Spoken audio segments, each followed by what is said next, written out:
আমি একা যদি একটা উদ্যোগ নিয়ে হবে না, যখন আমরা 10 জন মিলে একটা উদ্যোগ হবে ইনশাল্লাহ মনে করি এই কাজটা হবে। একটা স্পোর্টসম্যান আর একটা বোর্ড প্রেসিডেন্ট একটু ডিফারেন্স থাকে। বিসিবির সবচেয়ে বড় হলো দায়িত্বটা নিতে হবে যে আপনার পয়সা আছে আলহামদুলিল্লাহ, আপনার মাঠ বা তৈরি করতে হবে। আপনি মাঠ না থাকলে প্লেয়ার পাবেন কোথায়? আসলে খেলার জায়গা খুব বেশি নাই। এই মাঠগুলো সংরক্ষণের ব্যাপারে কি বলবেন? আর দেখেন, এটা তো সমস্যাটা আমরা যখন কত যদি মনে করেন 40 বছর আগে কথা বলি বা 25 বছর আগে, তখন তো মাঠের সমস্যা ছিল। আগের জন্য আরেকটা মাঠ ছিল আবানি মাঠটা, ওটাও তো কিন্তু শেষ হয়েছে। বাট আপনি এখন বিসিবির সবচেয়ে বড় হলো দায়িত্বটা নিতে হবে যে আপনার পয়সা আছে আলহামদুলিল্লাহ, আপনার মাঠ বা তৈরি করতে হবে, মাঠ কিনতে হবে, জায়গা কিনতে হবে, নিজস্ব মতন একটা মাঠ বানাতে হবে। আপনি যদি মাঠ না থাকে, আপনি মাঠে যদি মাঠ না থাকলে কিন্তু আপনার প্লেয়ার হবে না। আর প্লেয়ার যখন হবে মাঠ দরকার পড়বে। মাঠ কিন্তু একটা, আমি বলবো যে মাঠ কিন্তু একটা মেশিন প্লেয়ার তৈরি করা। তা আপনি যদি মাঠ না থাকে আপনি প্লেয়ার পাবেন না। আমাদের ওখানেও আমি যখন ফারুক ভাই প্রেসিডেন্ট ছিলাম, ফারুক ভাইকে কিছু জায়গা দেখিয়েছিলাম খেয়ারুজে, ওই হামিদুর অনুষ্ঠানের পাশে প্রচুর জায়গা আছে। তো মোটামুটি তারা ছিল, এখনো জায়গা আছে।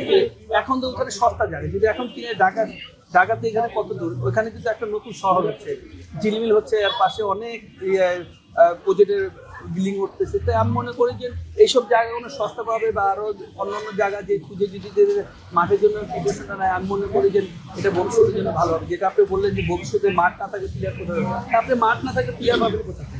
ভাই, আপনি যে ক্যারানিগঞ্জে যেটার কথা বললেন, আপনার একটা নিজস্ব জায়গা আপনি এক প্রকার দান করে দিতে চাইছিলেন, সেখানে যেন সেখানকার বাচ্চা কাচ্চারা খেলতে পারে, একটা একাডেমি করার প্ল্যান ছিল, এবং ফারুক ভাই এটা অনেকটা এগিয়েও নিয়ে গেছে। তারপরে আসলে এখন ওটা কি অবস্থা? আর দেখেন, ওই মাঠের পাশেই আরো অনেক জায়গা আছে। তারপরে আপনার কি বলে খাদ জমিও অনেক আছে ওখানে। যদি আমি যে পিয়ন আছে কোনাখোলার, আমি তার সাথে আলাপ করছি, বললাম যে এইভাবে।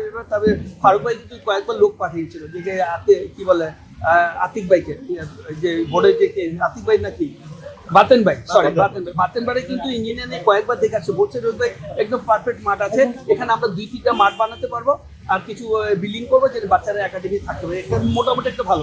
আর এর পিছনে কিন্তু আপনি জানেন, আপনার জগন্নাথ হচ্ছে, ওটা কিন্তু অলরেডি কাজে আরম্ভ হয়েছে। আর এই রাস্তাঘাট কিন্তু 60 ফিট হয়েছে।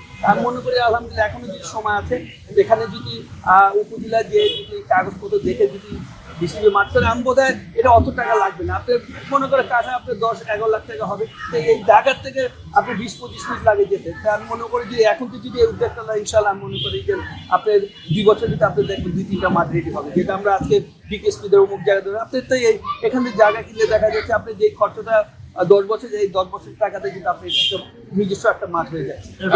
মানে একটা প্রশ্ন করি, সেটা হচ্ছে যে আমরা মানে আপনি পাপন ভাইকেও দেখেছেন, সবাইকে দেখেছেন, সবাই বলতো মাঠ আছে, মানে মাঠ নেই। আপনি যেটা বলছেন তার মানে মাঠ আছে, কিন্তু সেটা মাঠটা নেওয়ার মতো সেই সদিচ্ছাটা কিংবা চেষ্টাটা ছিল না। এটা কি তামিম ইকবালের বোর্ডের জন্য, যেহেতু তারা ক্রিকেটারদের কথাটা ভাবছেন, ক্রিকেটের কথা ভাবছেন, তাদের জন্য কি এটা বড় চ্যালেঞ্জ হবে কিনা এই মাঠগুলোকে আসলে ক্রিকেটের জন্য নিয়ে আসা এবং সেখানে খেলা আয়োজন করা? আর দেখেন, তামিম মাত্র আসছে, এখন তামিমের আগে যারা আছে তারাও মাত্র আসে। এখন তাদের বইলা যদি এত বড় একটা প্রেশার দিয়ে দেন, আপনি পারবে না। মানে যদি যখন আমি কাজ করবো 1-2 বছর যাবে, তখন আমার দেমাগে খুলবে বা আমার যারা আমার সাথে থাকবে তারা একটা সহযোগিতা করবে, তখন কিন্তু হবে। আমি একা যদি একটা উদ্যোগ হবে না, যখন আমরা 10 জন মিলে একটা উদ্যোগ হবে ইনশাল্লাহ মনে করি এই কাজটা হবে। অবশ্যই। আরেকটা জিনিস, আপনি পুরোনো ঢাকার মানুষ, আপনি তো এই খেলার চর্চা দেখেছেন। নববর্ষে নর্মালি আমরা গ্রামীণ খেলার চর্চাটা দেখে থাকি, ক্রিকেটটা চলছে। ক্রিকেটটাও যে বাংলাদেশিদের, বাঙালিদের মনের সাথে মিশে গিয়েছে, এই আয়োজনটা আরো বেশি চান কিনা, যে আমরা অন্যান্য খেলার চর্চাতে ক্রিকেটের চর্চাটাও করি?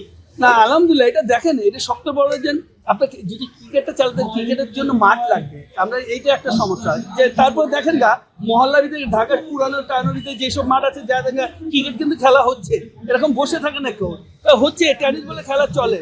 বাট তারপর আমি বলবো যে এই বাচ্চাদের তো আপনারা একটা টার্গেট করতেছেন, এই বাচ্চাদের আজকে মনে হয় যদি এখানে 200 বাচ্চা খেলে, 200 বাচ্চা যদি 10টা প্লেয়ার তৈরি করতে পারেন, তো এত কিন্তু ওই সুযোগটা দিতে হবে।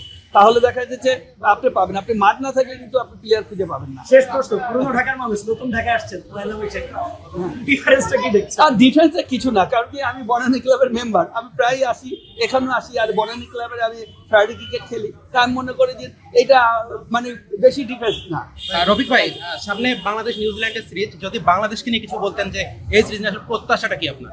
প্রত্যাশাটা আমি মনে করি অনেক চ্যালেঞ্জ প্রত্যাশাটা থাকবে, অনেক চ্যালেঞ্জ থাকবে এই টুর্নামেন্টটা, বিকজ এত ঝামেলার পরে যদি একটা বাংলাদেশে একটা সিরিজ খেলবে, তা আলহামদুলিল্লাহ আমি মনে করি যদি এই সিরিজটা আমরা ইনশাল্লাহ চ্যাম্পিয়ন হতে পারি, দেখা যায় যে পিছের অনেক কিছু ভুলে যাবে, তাহলে দেখা যায় এই সিরিজটা দেখা যায় প্লেয়ারদের অনেক কনফিডেন্স দেবে, যারা অফিসিয়াল নতুন আসতেছে তাদের অনেক কনফিডেন্স আসবে। রফিক ভাই, আমরা সবসময় বলতাম যে রফিক ভাইয়ের মতো একজন কিংবদন্তি প্লেয়ার কেন বোর্ডে আসে না, তো সবশেষ বোর্ডকে দেখলাম যে আপনাকে বিশেষজ্ঞ স্পিন কোচ হিসাবে নিয়োগ দিয়েছেন, তো আপনার কাজ করার অগ্রগতি কতটুকু আসলে? আলহামদুলিল্লাহ, আমি তো সবসময় বসে থাকি, যে কোনো মানুষের একটা টার্গেট করে যে রিটায়ারের পর সে কি করবে, নিশ্চিত কিছু একটা করতে হবে, তো তারা ইনশাল্লাহ অনেকদিন পর আমাকে অফার দিয়েছে, তো আমি এখনো আছি ওভাবে। তো এখন দেখা যাচ্ছে যে যারা ছিল আগে এখন চলে এসে, এখন নতুন বোর্ড আসছে, তারা একটা বসে একটা মিটিং করবে, তারপর আমাকে জানাবে যে কবে আমি জয়েন করবো। ন্যাশনাল টিমের তো ক্যাম্প চলছে, ন্যাশনাল টিমের ক্যাম্প চলছে, তো আপনি যদি ন্যাশনাল টিমে কাজ করে থাকেন তাহলে ন্যাশনাল টিমের সাথে তো থাকার কথা, এখনো জয়েন করেন নাই? না, তারা বলছে যে কোনো টিমে, আমার কোনো টিম, আমার নিজস্ব কোনো টিম থাকবে না, তারা যে ডিপার্টমেন্টে দিবে সেই ডিপার্টমেন্টে কাজ করবো ইনশাল্লাহ। আমি মনে করি যে ওটা আগে আমার কথা হলে আমি কাজ করি, তারপর চিন্তা ভাবনা করবো। রফিক, আমার সাথে আপনার একটা কথা হয়েছিল, আপনি বলেছিলেন তামিমের আসলে দিমাগটা অনেক হাই, এই জায়গাগুলোতে অনেক ভালো কাজ করবে, তিনি আসছেন দায়িত্বে, তার কাছ থেকে এক্সপেকটেশনটা কি থাকবে দেশের আর ক্রিকেট? দেখেন, ওই তো মেন জিনিসটাকে, ওর চেয়ারে বসে থাকা অভ্যস্ত না, ওই কিন্তু মাঠের প্লেয়ার, বা মাঠের দিমাগটা অনেক বড়, বাট চেয়ারের দিমাগটা কিন্তু আলাদা। বাট আমি মনে করি কাজের তো কোনো শেষ নাই, আর শিকারও কোনো শেষ নাই। যারা পুরনো আছে তাকে যদি, তারা যদি যেই আসে তারা যদি তাদের হেল্প করে, তার মনে করি যে দেখা যায় খুব সহজভাবে সব কিছু দেখা যায় যে নিজের আয়ত্তে নিতে পারবে। আর যদি মনে করে যে না, কেউ যদি মনে করে আমি এই চেয়ারটা বসিয়ে, চেয়ারটা কত স্ট্রং এটা জানতে হবে, তা ওই চেয়ারটার কাজটা কি এটা জানতে হবে, ওই চেয়ারটার ধরনটা কি থাকবে এটা জানতে হবে। আমি মনে করি যে আপনার একটা স্পোর্টসম্যান আর একটা বোর্ড প্রেসিডেন্ট একটু ডিফেন্স থাকবে, বাট ওইটা ডিফেন্স কাজটা যদি যারা জড়িত আছে তারা যদি সহজভাবে নেয়, তার মনে হয় খুব সহজ হয়। এখন যারা বোর্ডে আসছে তারা আপনার সাথে যোগাযোগ করেছে কিনা, বা কি বলেছে তারা আপনার হ্যাঁ, জয়েন করার ব্যাপারে? এমনি কথা হচ্ছে জাস্ট এখন তো বোর্ড প্রেসিডেন্ট বসে হতে পারে যে না, আজকে এই সপ্তাহ হলে নেক্সট উইকে বসবো ইনশাল্লাহ, তারা বলছে আমরা 2-3 দিনে জানাবো। ভাই, একটা বিষয় জানতে চাচ্ছিলাম যে আপনি 1 বছরের জন্য দায়িত্ব নেবেন, আপনার স্পেসিফিক কাজটা কি শুধু জাতীয় দল নিয়ে হবে, না এর বাইরেও? না, আমার নিজস্ব কোনো টিম থাকবে না, ডিসিবি যেটা চিন্তা করবে যে ওখানে রবিবারের দরকার, আমি ওখানেই কাজ করবো, তারপর তারা চিন্তা ভাবনা করে। আগে দেখি একটা বছর তো অনেক সময়, 365 দিন আগে কাজ করি, তারপরে তারা চিন্তা ভাবনা করবে যে কোথায় সেট করবো। Thank you.